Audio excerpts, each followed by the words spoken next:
Tahun 2025 udah hampir selesai dan ini dia 5 mobil terbaik di Indonesia versi Mobli. Nomor 1, Volkswagen ID Buzz. ID Buzz ini menarik karena satu hal. Biasanya mobil konsep itu ya cuma konsep aja. Keren di poster, habis itu versi produksinya jadi biasa aja. Jadi waktu VW dulu menunjukin konsep ID Buzz, banyak orang yang bilang, nggak mungkin versi produksinya kayak gitu. Dan bahkan banyak banget yang skeptis kalau ID Buzz ini bakal beneran diproduksi atau enggak. Tapi, ini yang bikin ID Buzz beda. VW beneran jalanin idenya. Secara desain, bentuk ID Buzz ini terinspirasi banget dari salah satu mobil VW yang paling ikonik, yaitu VW Kombi. Siluetnya tuh hampir sama, tapi VW nggak cuma sekedar ngebangkitin Kombi di tahun 2025. Mereka beneran mengupgrade semuanya biar cocok dipakai untuk tahun 2025. Dan ini yang harus kita respect. Banyak brand lain tuh sering salah nangkep spirit pendahulunya. Contohnya Mitsubishi Eclipse. Dulu sedan sport yang semua orang suka, sekarang malah jadi crossover. What? Atau nama Mustang yang dulunya terkenal dengan V8 muscle car, sekarang jadi elektrik.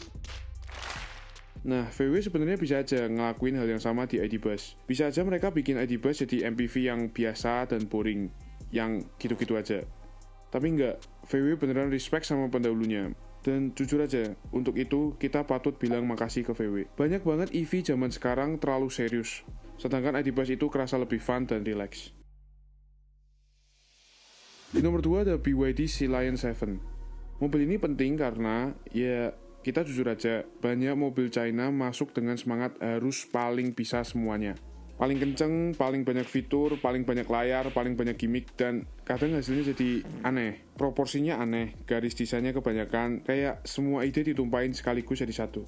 Dan ini kenapa BYD Sea Lion 7 itu kerasa beda. Desain Sea Lion 7 itu subtle, elegan, dan profesional. Ini penting, dia kelihatan normal, kayak mobil biasa aja gitu, mobil normal. Tapi normal yang kelihatan mahal. Kalau platnya nggak putih biru, mungkin 8 dari 10 orang nggak ngeh ini mobil listrik. Karena memang bentuknya senormal dan sesubtle itu. Sekarang banyak banget EV yang sengaja dibikin kelihatan aneh biar orang tahu itu EV. Padahal kadang orang cuma pengen, mobil, bukan spaceship. Soal harga, BYD juga tahu diri. Nggak dibikin murah banget sampai orang curiga, tapi juga nggak sok premium. Ditaruh di titik yang bikin orang mempertimbangkan beli mobil ini atau nggak, bukan yang bikin orang kabur. BYD Sea Lion 7 itu contoh EV yang nggak aneh-aneh, dan di tahun 2025 itu justru jadi senjata pamungkas. Nomor 3 ada Honda Civic Type R. Type R itu punya posisi unik. Di saat banyak mobil performa makin berat, makin kompleks, makin otomatis, Honda masih berani bertahan di formula klasiknya. Hatchback, high performance, dan yang paling penting, manual. Dan, jujur aja, banyak orang suka Type R bukan karena gaya doang, tapi karena mobil ini punya reputasi yang udah melegenda. Terus Type R generasi ini pernah jadi mobil front wheel drive tercepat di sirkuit Suzuka. Dan di satu periode sempat juga memegang status mobil front wheel drive tercepat di Nürburgring. Jadi bisa dibilang Civic Type R ini mobil yang udah mateng. Bukan mateng karena kata orang, tapi mateng karena memang udah teruji di sirkuit balap. Mesin 2000cc turbonya itu gini. Mesin 4 silinder turbo yang masih mau diajak muter RPM tinggi terus dipasangin manual itu udah langka banget. Kebanyakan brand-brand lain udah lari ke otomatis, hybrid, atau bahkan EV sekalian. Tapi Type R ini lucunya masih bisa tampil bagus di track dan ini front wheel drive ya. Rekor-rekor yang tadi Suzuka dan Nürburgring itu bukan buat gaya aja. Itu bukti kalau engineer Honda nggak setengah-setengah. Transmisi manualnya juga bukan cuma buat isi checklist saja. Short shifter, presisi, plus ada auto rev match. Mungkin Honda lagi ngasih salam terakhir ke era manual. Bisa jadi ini salah satu kesempatan terakhir buat beli mobil Civic atau bahkan mobil Honda manual yang bener-bener serius. Jadi kita sebagai car antusias harus nikmatin masa-masa terakhir ini. Desain eksterior generasi ini juga lebih dewasa dibanding Civic FK8 yang dulu agak heboh dan tajam-tajam itu. Sekarang masih sporty, masih punya aura serius, tapi lebih rapi, lebih enak dilihat. Di nomor 4 ada Jayco J5, Jayco J5. Sebelum masuk ke mobilnya, fun fact, Jayco atau Jayco atau apapun itu sub-brand di bawah Chery Group. Jadi ini bukan brand dadakan yang entah muncul dari mana. Basis engineering, platform, supply chain mereka bisa dibilang udah cukup matang. Nah, sekarang masuk ke J5-nya sendiri. Dari luar, bentuknya SUV yang nggak heboh, nggak agresif, bahkan kalau jujur ya bisa dibilang generik. Kayak copy-paste dari mobil-mobil SUV umumnya. Tapi, mobil ini masuk list bukan karena desainnya bikin jatuh cinta, tapi karena value-nya bikin orang geleng-geleng. Ada banyak pembahasan yang bilang harganya itu nggak masuk akal. Harga mobil Jeko J5 kalau nggak salah tuh sekitar 200 jutaan. Zaman dulu 200 jutaan paling cuma dapat mobil yuk. Sekarang bisa dapat mobil yang se-oke ini. Jadi ini mobil bisa dibilang worth it banget. Ini tipe mobil yang bikin kalian ngebandingin sama mobil yang harganya jauh lebih tinggi.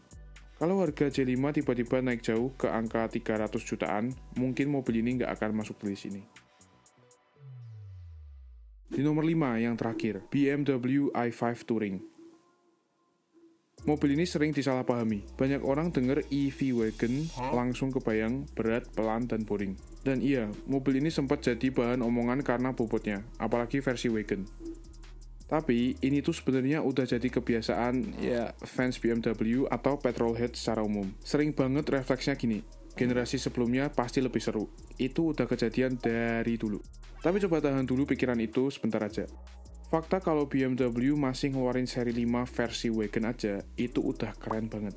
Di era dimana SUV dan crossover ada di mana-mana, wagon tuh udah kayak spesies langka. Dan BMW nggak setengah-setengah. Desain i5 ini mewah, besar, gagah, dan kelihatan mahal tanpa perlu banyak trik. Interiornya itu peak BMW interior. Desainnya modern, tapi nggak bikin pusing. Ambience kabinnya tenang, enak buat duduk lama, dan karena ini EV, senyapnya itu pas banget.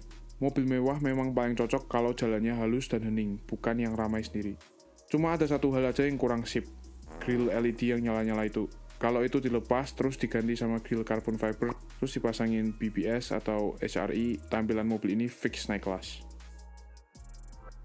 Tahun 2025 memang penuh mobil generik. Banyak EV, banyak crossover, banyak mobil yang dibuat untuk aman dan laku. Tapi 5 mobil ini punya alasan yang jelas kenapa layak dibeli dan layak dibahas. Ini bukan soal siapa paling cepat, siapa paling mahal, atau siapa yang paling viral. Tapi siapa yang punya karakter packaging yang benar dan terasa dibuat dengan niat. Kalau kalian setuju atau punya versi list sendiri, tulis di komentar. Dan next episode kita bakal bahas mobil-mobil yang paling ditunggu dan yang semoga bisa bikin 2026 lebih seru dari 2025. Jangan lupa like, share, dan subscribe ke channel kita.